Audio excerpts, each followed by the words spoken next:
अस्सलाम वालेकुम दोस्तों, उम्मीद है आप सब लोग खैरियत से होंगे। आज हम बात करेंगे ज़मीन की तकसीम के हवाले से, यानी ज़रई ज़मीन और सकनी ज़मीन जो होती है उसकी तकसीम कैसे की जाती है। दोस्तों, जो सकनी ज़मीन होती है वो ज़मीन होती है जो किसी रिहायशी एरिया में, किसी टाउन में या किसी शहरी इलाके में आती है, उसको सकनी ज़मीन कहा जाता है। सबसे पहले हम बात करते हैं ज़रई ज़मीन की तकसीम के हवाले से। दोस्तों, ज़रई ज़मीन की तकसीम को जो कानून डील करता है, जिस कानून के तहत ज़रई ज़मीन की तकसीम होती है, वो है लैंड रेवेन्यू एक्ट 1967। इस कानून के तहत जो ज़रई ज़मीन होती है उसकी तकसीम का अमल जो है वो मुकम्मल किया जाता है। इस कानून के तहत आपको रेवेन्यू ऑफिसर को दरख्वास्त देनी होती है। रेवेन्यू ऑफिसर कौन होता है? रेवेन्यू ऑफिसर असिस्टेंट कलेक्टर होता है। ज़्यादातर जो होता है असिस्टेंट कलेक्टर है, उसकी जो इख्तियारात हैं वो तहसीलदार के पास होते हैं। वो तहसीलदार उस ज़मीन, जो ज़रई ज़मीन है, उसकी तकसीम का अमल जो होता है वो मुकम्मल करता है। एप्लीकेशन देने के लिए जो बंदे अहल होते हैं, जो शख्स अहल है, उनमें सबसे पहले वो बंदा है जिसका रेवेन्यू रिकॉर्ड में नाम अपडेट हो, यानी रेवेन्यू रिकॉर्ड में ये ही शामिल हो, ये लिखा हो कि ये बंदा इस ज़मीन में हिस्सादार है।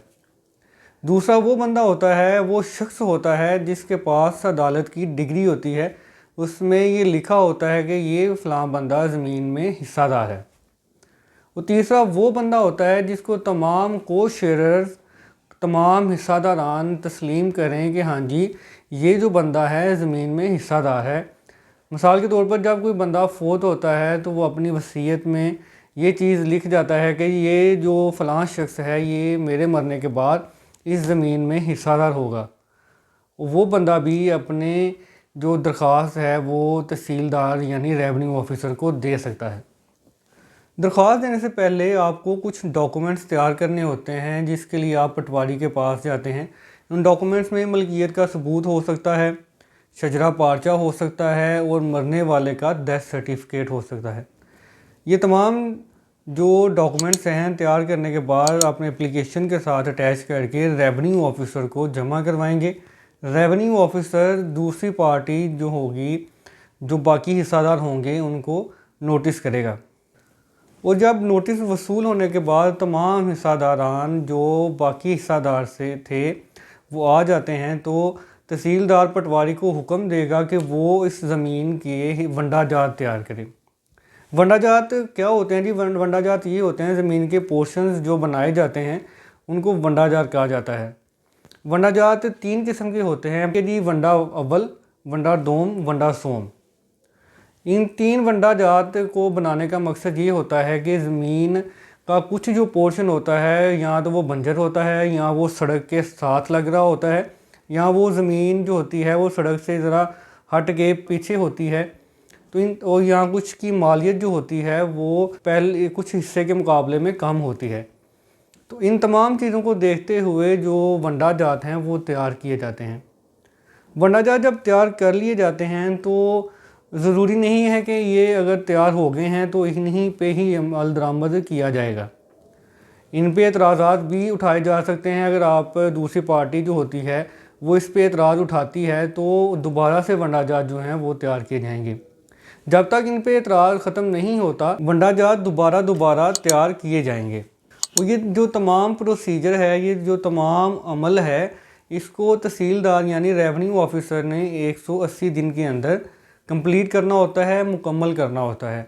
अगर तहसीलदार यानी रेवेन्यू ऑफिसर 180 दिन के अंदर अंदर ये तमाम जो प्रोसेस है इसको कंप्लीट नहीं कर पाता, तो 15 दिन पहले, यानी 180 दिन ख़त्म होने से 15 दिन पहले वो डिस्ट्रिक्ट कलेक्टर को ये दरख्वास्त करेगा, जी मैं 180 दिन में ये काम मुकम्मल नहीं कर सका, लिहाजा मुझे जो 60 दिन हैं वो मज़ीद दिए जाएं ताकि मैं इसको कंप्लीट कर सकूं।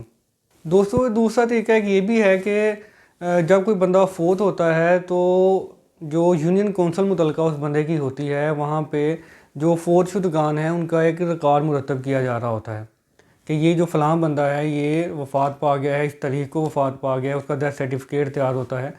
और अगर तो वो डेथ सर्टिफिकेट जो मुतलका आपका रेवेन्यू ऑफिसर है उसको मसूल होता है, तो रेवेन्यू ऑफिसर तमाम जो हिस्सादारान होंगे उस मरने वाले की ज़मीन के जो जायदाद वो छोड़ के गया है, उसके जितने भी हिस्सादारान होंगे उनको नोटिस भेजेगा।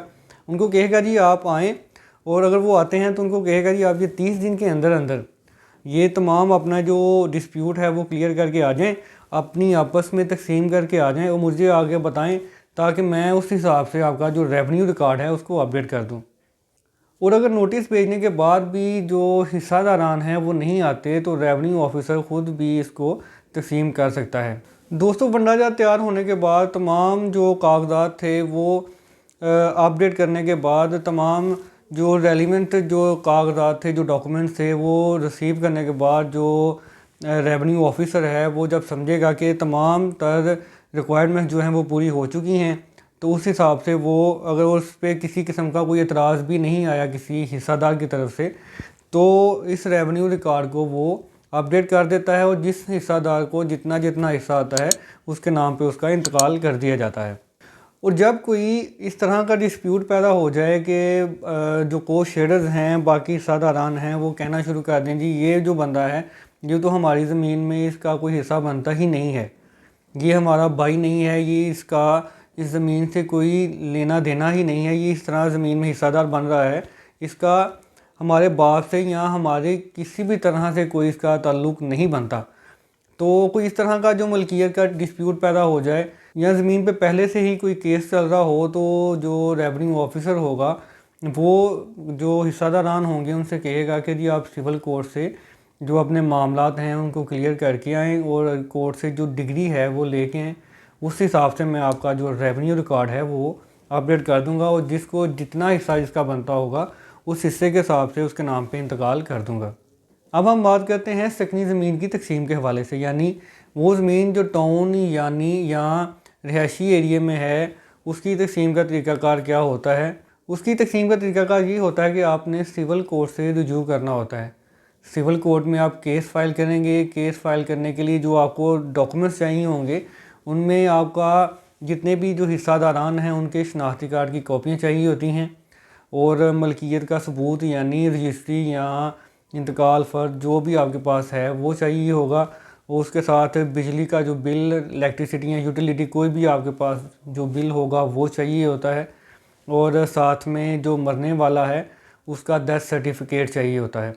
और सबसे जो इम्पोर्टेंट जो है वो FRC चाहिए होता है। ये तमाम जो डॉक्यूमेंट हैं ये अटैच करके और दावा तैयार करके आप अदालत में दायर करेंगे और दायर करने के बाद जो सेकंड रिस्पोंडेंट पार्टी होगी, जो मुद्दालय होंगे, उनकी तरफ से जवाब आएगा, शहादत होगी, शहादत के बाद बहस होगी, बहस के बाद जब फाइनल केस कंक्लूड हो जाएगा तो कोर्ट की तरफ से डिग्री जारी फरमाई जाती है। उस डिग्री में ये लिखा जाता है कि ये फ़लाँ बंदा इस ज़मीन में इतने इतने हिस्से का मालिक है, उसको इतने हिस्से में इसका इंतकाल कर दिया जाए।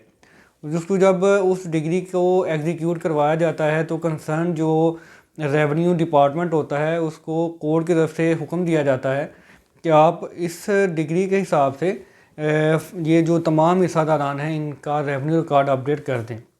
तो इस तरह से जो सकनी ज़मीन है उसकी तकसीम का जो अमल है वो कंप्लीट हो जाता है, मुकम्मल हो जाता है। उम्मीद है आपको हमारी ये वीडियो पसंद आई होगी। मज़ीद ऐसी वीडियोज़ के लिए हमारे इस चैनल को सब्सक्राइब करें और बेल आइकॉन पर क्लिक करें ताकि हर आने वाली वीडियो आप तक जल्द अज जल्द और बआसानी पहुँची रहे। जज़ाकल्लाह, अल्लाह हाफ़िज़।